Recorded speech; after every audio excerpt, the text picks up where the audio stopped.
Huarache. Coffee Brown 2025 colorway.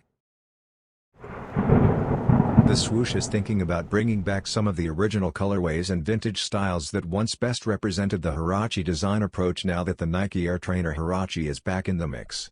Originally designed to be a lightweight performance model, Tinker Hatfield's cross-training shoe has garnered popularity due to its classic 90s aesthetic.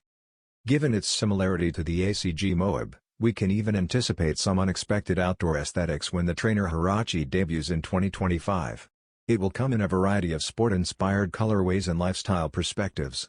If the 90s Gorpcore style is still your thing, this next pair, which has a dark chocolate brown and light blue underlay, can almost be mistaken for an all-conditions gear choice.